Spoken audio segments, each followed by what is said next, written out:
Even the strongest man or woman can have a moment of weakness when triggered. I'm gonna make a merch shirt that says that. Coming up on the Valley After Show. I just want to get divorced. The only people that win in this, as you know, are the lawyers. Well, luckily, I'm representing myself. He is now saying, you promised me that you would pay me half of the wedding back. Own up to it, be real with the doctors. It took me to quit alcohol and drugs to realize I had a drug problem. It was admirable to come out and say that. You just don't know Jax. You're trying to get ahead of something. You had a boyfriend for a year. Michelle asked about Aaron in 2022. I believe there was like an emoji, like a winky face or something. You were inappropriate with me and her. He had reached out to Jesse. He thought Melissa was Michelle. Not the best night of my life. Jesse said that you're hooking up with a billionaire. Or maybe I'm just trying to smoke out the mole on the boys' chat. That's such a convenient bullshit lie. The Valley After Show starts right now. Okay, there was, Okay. I get nervous every time you say, okay. there was an incident Was there? on Halloween at Jax's bar. Not the best night of my life. Danny approached Jasmine, put his hand on her thigh and said, you know, get daddy a drink, referring to himself as daddy. And then when she went to go get, I guess, daddy and some other people a drink as well, he approached Jasmine's girlfriend, Melissa, and grabbed her butt. When the Halloween incident happened, I had blacked out. I didn't know what had happened while I was there. I wasn't at that Halloween party. You were, right? Yeah, I just grabbed him by the back of his neck and pulled him in really tight. I was like, what are you doing, bro? I had reached out to everyone involved and apologized. I even reached out to Jax. I reached out to Jax and Brittany saying, I know this was your bar. I'm sorry I showed up that way. You know, Jax's response was, dude, you were fine by me. And everybody was like, everything's good. We're moving forward. No need to mention it again. When she brought it up, I was like, all right. He goes, you're really doing this right now? You were inappropriate with me and her. I just felt, okay, Dan's a good guy. So I was like, this is weird. How dare you do this to me? I'm like, how dare I do it to you? I'm like, you're the one that said to get daddy a drink. You're the one that grabbed my fiance's ass. Yeah, I'm bringing it up because you have not apologized to my girlfriend. Listen, I love Danny. I think he is in love with Nia. They have a great marriage. I think he's a good person. I think that he just kind of switches when he gets really drunk. And he does get very handsy. And I've seen it, and I had to be the one to call Nia and tell her about it. So I first found out a few days after Halloween when Brittany called me and she was like, if the tables reversed, I would want someone to call me and tell me, so I'm gonna like fill you in, this is what happened. And she was worried that I was gonna be like mad at her, and I was like, no, like you're a girl's girl. I need to know this information. I told her that he was grabbing Jasmine, he was grabbing Melissa. So I called Daniel and I was like, Jasmine, and I thought she said Michelle, so like I relayed the wrong information to Daniel. We're like made to feel very uncomfortable. So that's what he had reached out to Jesse because he was like, I can't believe I made Michelle feel uncomfortable. So he obviously was very drunk to think that he touched me when he didn't, and in fact call my ex-husband. As if you're like Jesse's property. Jesse's response was, Michelle wasn't even there. Because I told Nia, I said, call Brittany back and get the names because I want to make this right.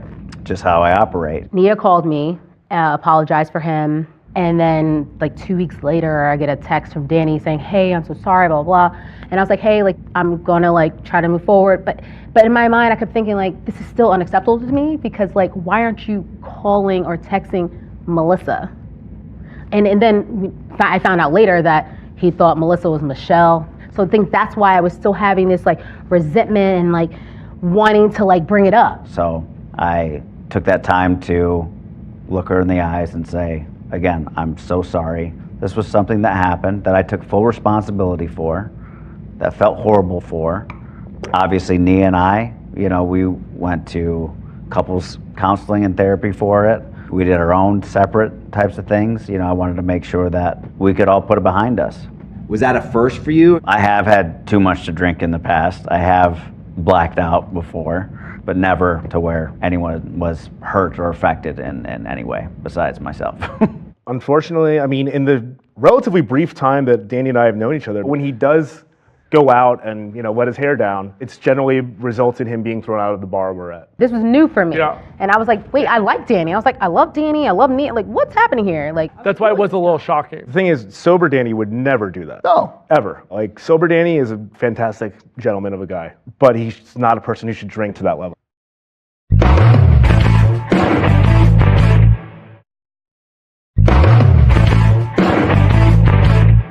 I never want to like hurt Michelle's feelings. I never want to see her sad, but like she needs to know that this man is running around saying that she's a hooker. Jesse said that you're hooking up with a billionaire for $1,500 a night. Michelle's worth way more than that. I'm gay and I'd pay more Like, for Michelle girl, than $1,500. that is- and that's cheap that as hell. rumor's dumb. That's crazy lowball. Crazy lowball. I'm very curious, just for my own and giggles. Yeah. Like, how did this even start? There's no way that anyone in the real estate world told him this. It No. was a rumor that I heard that Is I it true or not? told Michelle. I don't know if it's true. Michelle's not a hooker. She's not dating some billionaire or whatever. It's stupid. God, I wish she was. And it's definitely not true because Yeah. Michelle doesn't need anyone to pay her for anything. I have worked really hard since I'm 20 years old, and I'm very proud of that. And I became a successful real estate agent because of all of my hard work.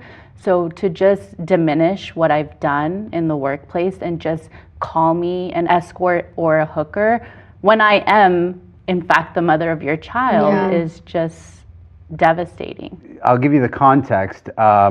There was a situation, and this is an excuse because I regret doing that, and I wish I had unsent that message. He was like, I have evidence. She's sleeping with a billionaire for $1,500 a night. But what happened was Michelle had gone and done a Q&A, and a bunch of people said, like, why is Jesse so douchey? And her response was, I don't care, he's not my problem anymore. The amount of people that sent me that screenshot, including on the boys chat, and everybody started this dialogue of like, why is she so resentful? Why is she so mean? My mom is sending it. Like, people back in Boston are sending it. They're like, what is wrong with this girl? You guys share a child. She is your problem for the rest of her life, and you are hers. Yeah. So it got me so frustrated that, and this was not the first time, Janet's party, that Michelle had heard this. I had gone to Michelle and told her that I had heard this rumor. Now, was it right for me to say it on the boys chat?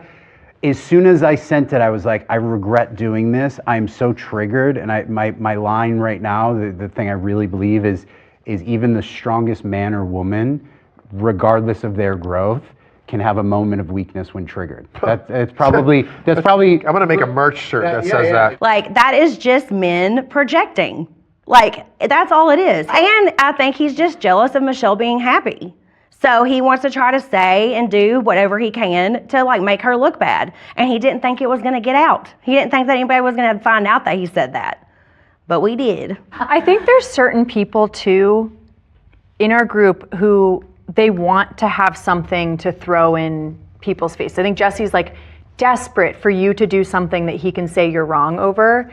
And if they can't find it, they'll find something else that they can twist to make it seem like she's in the wrong. Yeah. And putting that out there, even when it's untrue, it lives forever. And she will have comments, like, you have to block those words. And also, Danny, you should have called me, not tell Luke. Didn't you see him at church? Like, I saw him right at church the before following that? week, and he didn't say a word. I know Michelle. We go to church together, her and Aaron, and it was one of those things. And I was like, I'm so sorry. I'm so sorry. I didn't think there was any truth to it, but I know how hurtful it could be if it were to ever get back to them. He thinks she's sleeping with a billionaire for $1,500 a night. I swear, Jesse. Yeah.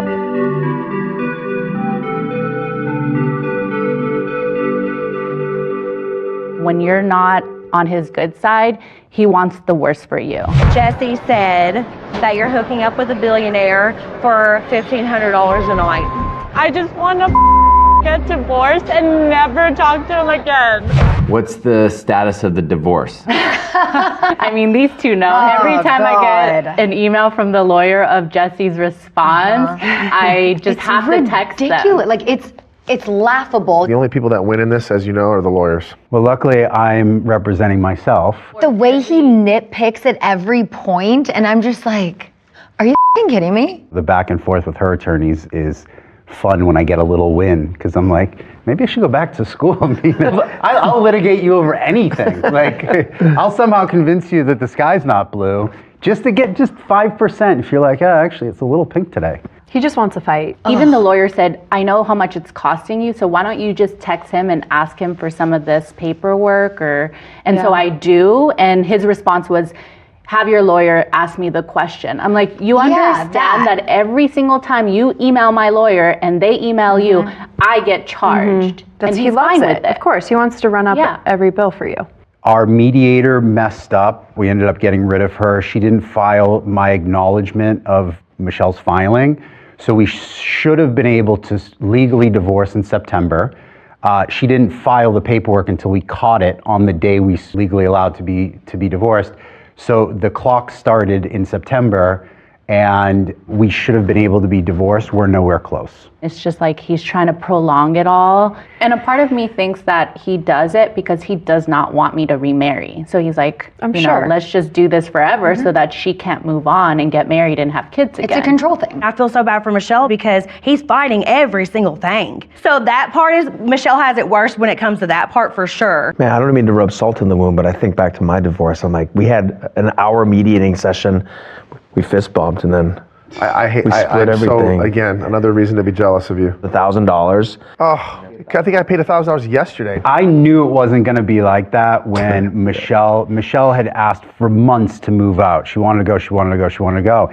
When she finally moved out, the fights that started over the furniture, and then you start to have to like, well, I want all these pieces of art. I'm like, those are premarital assets. You have no right to those, and I bought them. Like, you're not taking those.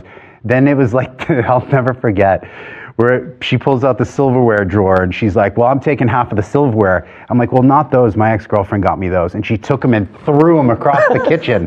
I think that's where I'm a little different, is because I don't want to disrupt Cruz and Brittany's life. I don't want to keep stuff that my wife and I had. I want to start over. He thinks that he's entitled to everything and that I'm not entitled to half or anything. And he wants me to pay him for half of the wedding and all this other bullshit. Wild. That is wild. Like, I never wanted a wedding. It was all of Jesse's idea. He took me to Napa and he's like, I'm only getting married once. I want to get married in Napa and do it perfectly. We only had 55 people at our wedding. It was a 3-day weekend. And at the time he was making a lot more money than me and he's like, I got it, it's fine. So he took care of most of the bill. I paid for my dress. And I think it cost us like $140,000 for our wedding. Dang. And he is now saying, oh, you promised me that you would pay me half of the wedding back. Isn't your lawyer like clearing that up? Because I'm pretty sure that's it's not a thing. Like, but you he can't has to do that. agree, and that's the problem. If not, we have to go to court. So I've been trying to not do that, but there's like 20 different points that he wants from me. It's wild because like even if you paid him $70,000, isn't that like 7 lunches for Jesse? Yeah, and I'm not entitled to any of that because he drank it all and spent it all.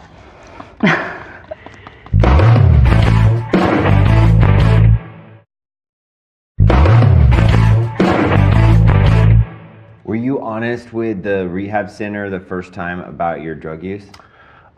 Brittany says that I wasn't. But yeah, I was very, very honest. But was I going through the motions a little bit more? Yeah. I don't have any words. It was just a very, very, very bad time for me. And I was at rock bottom and I didn't know what to do. Because again, I was so in my head that I was being talked about. He's 45 and he has a 3-year-old son. Like, even Jax Taylor has to grow up at some point.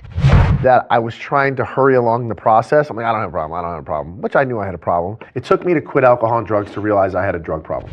It's tough to say. So I am coming out that I'm an addict.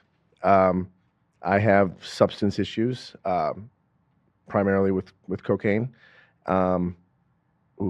That's hard to say out loud. You had a severe dependency on cocaine. Yeah. I don't know if I'm okay to say. That's true. But I don't think you needed it to get through the day. Like when you were sober, you were sober. I just couldn't go out. I couldn't go to a bar. I didn't do it at my house or anything. Yeah, no. I did it like when there was a function. I did it when there was my bar. I couldn't go out. It got to the point where I couldn't go anywhere in a group where I had to have some. I mean, it doesn't matter if I was going to a hockey game. It didn't matter if I was going to my bar. I think that was my problem. But unfortunately, they go hand in hand. You did blow like most people have casual drinks, which is actually, I mean, but with fentanyl, that's, yeah. Yeah. Such an aggressive word, blow. I know. I can't believe we're talking about this. But it also feels really good to talk about it because it's like I've been hiding this for so long. I don't think I've been really hiding it, actually. That's probably the wrong word to use. Did you see the memes all over on the internet? I know. Like, are you kidding me? Screenshots of you like this. I'm glad that he finally admitted it because I felt like for a long time I had to say Jax was partying instead of saying like Jax was out snorting cocaine lines. But like, it's illegal. I can't just like spew that to the world. Even whenever he was projecting on me of all the stuff that he actually does, I still didn't turn around and like yell to the world what he was doing behind closed doors. I think that just shows how good of a woman I am that I didn't. Sorry. It was admirable and very difficult to come out and say that. You just don't know Jax. Like, you always feel like he's playing a game. Like, is he trying to get ahead of something before it comes out? Is he trying to manipulate the situation? Is he knows how bad he's gonna look and is saying, woe is me, this is why I was acting this way, this is why I'm, almost playing, a victim of a disease, which it is, and which I 100%, again, commend him for doing it. I just hope to God he's doing it for that reason and not the other reason. It is a really difficult thing to say out loud, let alone publicly, let alone in front of your boss, not into a vacuum and on a podcast. So like that alone does speak volumes, and I really applaud him for that because you can't put the toothpaste back in the tube. I made sure that I watched the video of the podcast because I wanted to see what his body language was like, his mannerisms, like the shifting, like I know the Jaxisms of him and like when he's telling a lie or when he's not. And you very clearly, he was super nervous and super afraid in the beginning. Yeah. And knowing that like, once I say this, I cannot go back. So I absolutely applaud him for that. And I think that he does want to get better. I just think he doesn't want to do the things to get better. I can't tell you how the last 100 days have been so amazing as far as my mental health, as far as let things roll off my back. Not being so angry, not being so triggered.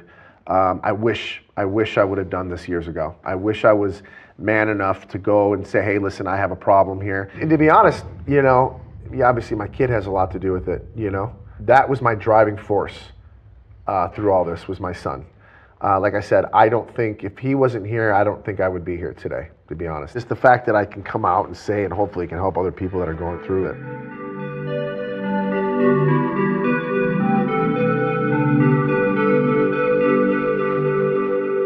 He is in a lot of financial trouble. That's one of Michelle's main narratives, right? To prove that I'm such a bad person. He is the one who is broke. He cannot pay for rent. And He spends all of our money. I said that earlier too. He doesn't pay me $1 of child support, nothing. I think it's inappropriate to discuss personal and private financial stuff. That should be saved for the family.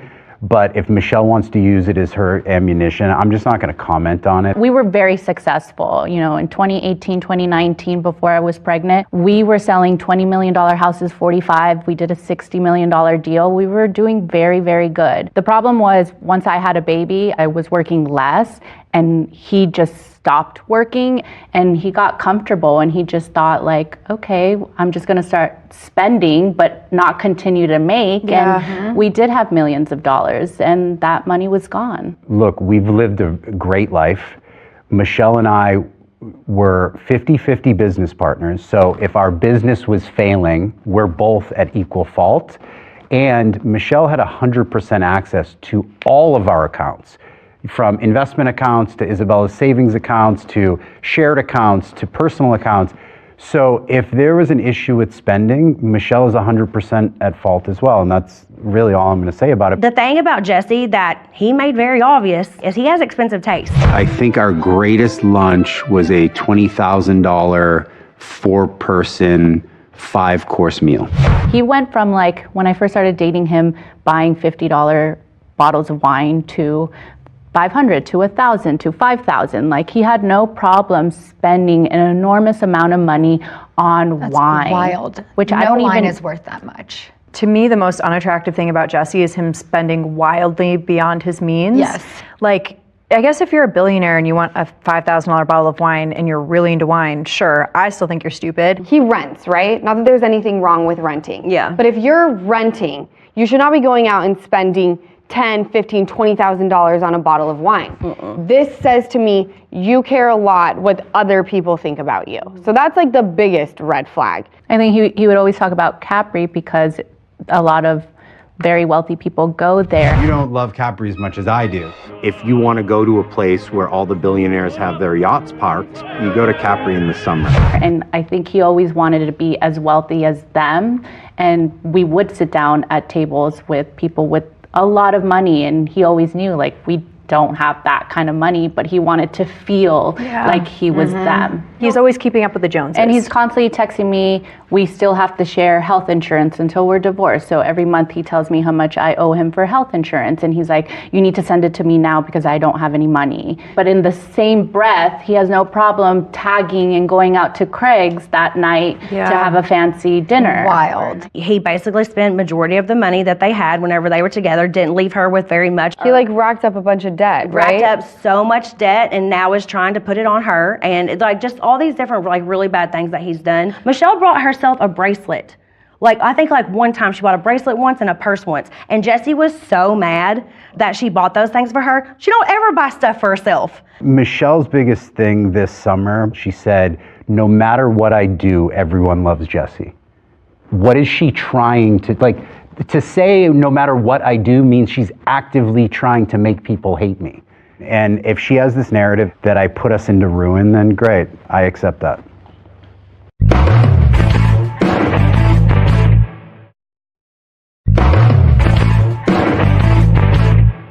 As soon as I sent it, I knew it was wrong. Jessie said that you're hooking up with a billionaire. I followed up with, somebody else had said, well, do you have evidence of that? And I said, or maybe I'm just trying to smoke out the mole on the boys chat. Remember you had a whole thing that there was a mole? Yeah. I don't believe him. Yeah. I think that's such a convenient bull.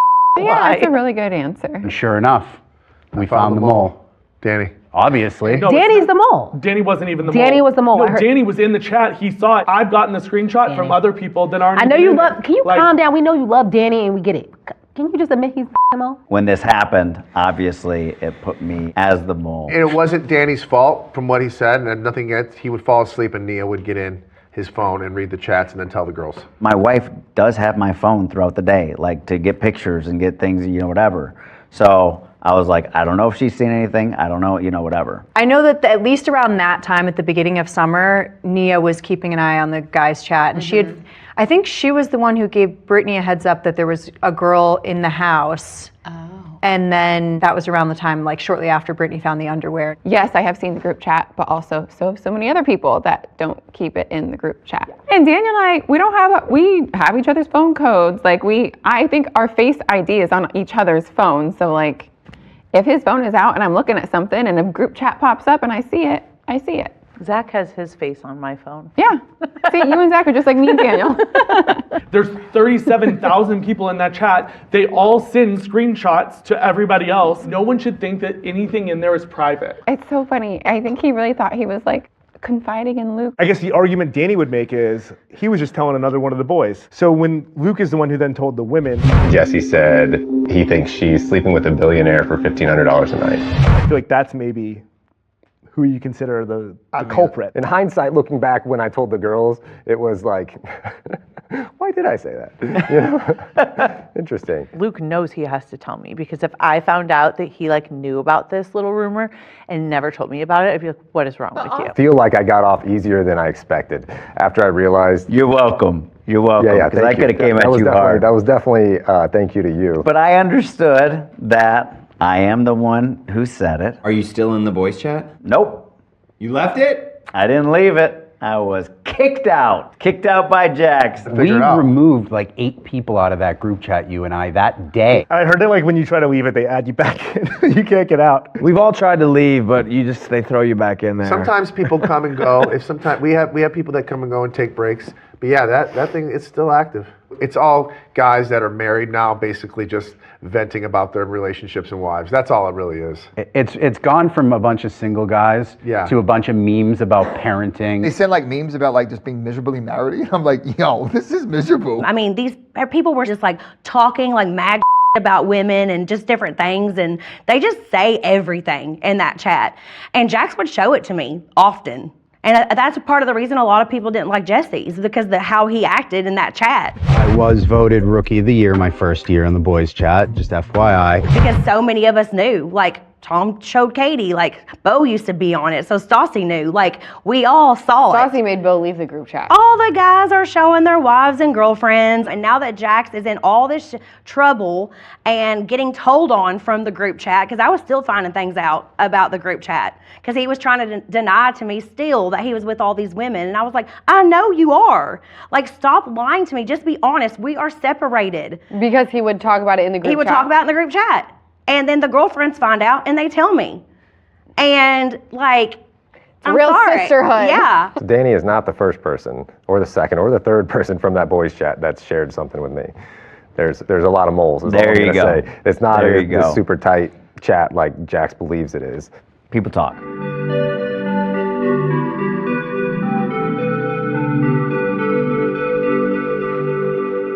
You had a lot of suspicions about the timeline of Aaron and Michelle's relationship. I put pieces together really quick. This honey company that's been in my cabinet for 2 years. He keeps saying that it's a clue. I remember going to Whole Foods and I say, hey, I can't find the honey. She goes, I get it at a place near Runyon.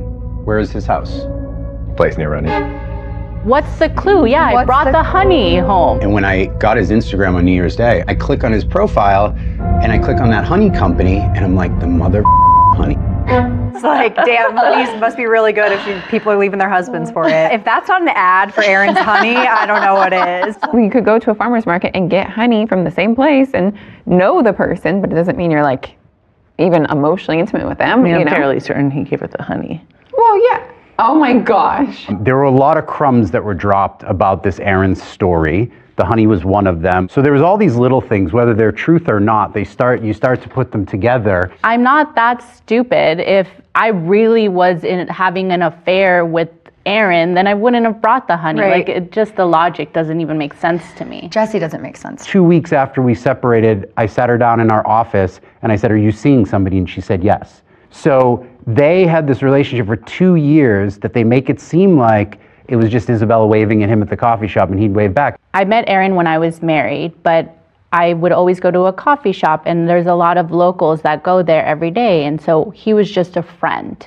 And after I split, when I asked for a divorce, I actually ran into him and he was telling me, oh, I just got back from a trip to Japan and me and my ex-girlfriend broke up, and he told me the whole story. And then I was like, oh, well, I'm getting divorced. And he was like, oh, would you like to go out for lunch? And it just happened. Do you think the guy that Kristen was talking about 2 summers ago? Because she had a boyfriend for a year. Oh, there we all said it. Was Aaron, or is that I know someone it else? was. I did not mean she had a boyfriend for a year. I meant a year ago. A year ago. Oops. Oopsie. Words are hard. And he wasn't really her boyfriend. Was not talking about Aaron either. I was talking with someone else.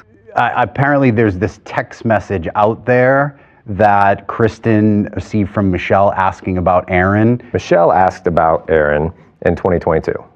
I believe there was like an emoji, like a winky face or something, like, hey, what does your friend know about this guy, Aaron? It seemed to me like in that text looked like there was some sort of spark, or she was interested in him at that time. Michelle wasn't looking for a financial advisor at that point. You know what I mean? Like, she wasn't looking to find out where her favorite honey came from. She was texting Kristen for a very specific reason. She had asked me about Aaron, but I didn't know that it went further. I only knew about the other guy. And to be honest, at the time, when she was sort of dating this other guy, and around the time that she had asked me about Aaron, which was like now 2.5 years ago, I understand she's married and that should be like the first thing. But at the time, Michelle and I were so close, she was literally leaving Jesse. She got her own apartment behind his back. Like, she was done. something that a lot of people don't know is that I actually tried to leave a year before that, and he begged me to stay for a year. Kristen and I were closest when I was getting ready to leave Jesse the very first time. She was just very attentive, like constantly texting me, wanting to know updates. And so I was like, oh, I found an apartment. Oh, I'm going to tell him tonight. Oh. She was encouraging you to leave him. She was like, he's such an asshole. He doesn't deserve you. You need to leave him. Always encouraging me. She never liked him. So that was a year prior to me even leaving. And so I think he tries to forget that time that we were just not good. We were not sleeping together. We were together, but we were not together. For me, as her friend, seeing how poorly he was treating her, how much they were fighting, her going as far as to actually signing a lease on somewhere, I was like, well, their relationship's already over. Maybe they didn't say they're separated yet, but like they basically are. So I was all for whatever made Michelle smile. And I've only known them in the stage of their marriage where they were both very unhappy towards the end. And then I personally did not meet Erin until after they were fully separated. She had her own place, like the divorce papers were at least started. I met Erin after that. And I think he's a wonderful person. Like, I've spent time with him and Michelle, and they are wonderful together. And I think he's a wonderful man. Like, I don't know anything outside of what I've experienced.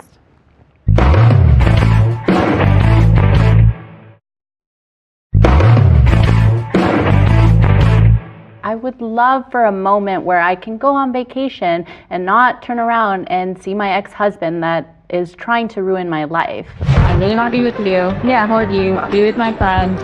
But I'm like, the thought of Jesse in the house, why would he be in the house? So forget him. If he wants to go, but he needs to stay at a hotel, and we're going to stay at the house. Okay. So everyone's voting.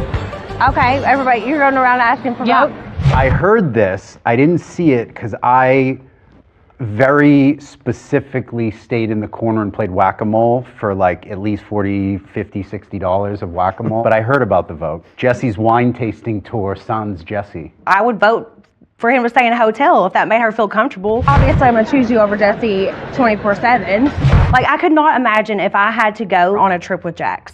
Because me and Michelle's story is so aligned in a lot of ways. Our separation, the men are even a little bit alike, like just all the things that were happening. So I feel like I could understand where she's coming from more than any other person in our friend group. And that's why I think I was probably the only one that was like, sure, whatever you want. You have to realize, like, my ex-husband is in my life fully. And then I have to see him. Unfortunately, we still work at the same real estate office. So we have an office meeting every Tuesday. And for a long time, he just didn't go to the office meetings, which was great for me. But then he suddenly started coming, and he sits next to me at the office. Next to diabolical. Like right next to me. Is you moving offices an option? I don't want to, because I've moved everything in my life. Right. You had my vote. I vote Team Michelle. You're good, girl. Let me win my coin. I was naive, and I thought other people could understand how I feel. Girl, like, he literally is the one who like started planning this trip. Yeah, I just felt awkward when he rented the house. I know, that's what doesn't matter. This isn't the Traitors. I was like, we can't banish him. We can't banish nobody. I'm more like, no, I don't want him to be banished from the house. I was like, Michelle, I love you, but no, you got to figure that out on your own. Do you think there's a world where even if the group voted on it, Jesse would have actually stayed in a hotel? I don't think Jesse would have stayed in the hotel, no. Hindsight, he probably should have stayed in a hotel. Even if we did say, you're going to stay in a hotel, I'm sorry, unlike Big Bear and me. Zach posted on his Instagram story a black screen with a location tag saying that he was in Big Bear. He would show up. So you ain't stopping him from coming in unless there was a restraining order in place, and there was not. What I probably honestly would have done is I would have brought Isabella with me to the hotel, and you guys could have just filmed us having walks on the beach at sunset with me and my little daughter. And that would have been my Santa Barbara trip. I mean, I know I'm gonna have to see him because we share a child, but it's like, do I have to go to a party and know you're gonna be there, or on vacation? If he was a normal guy, I could totally be friends with him. And like, I could be at a party with him, but he's not. So I don't want to see him. Yeah, understandably so.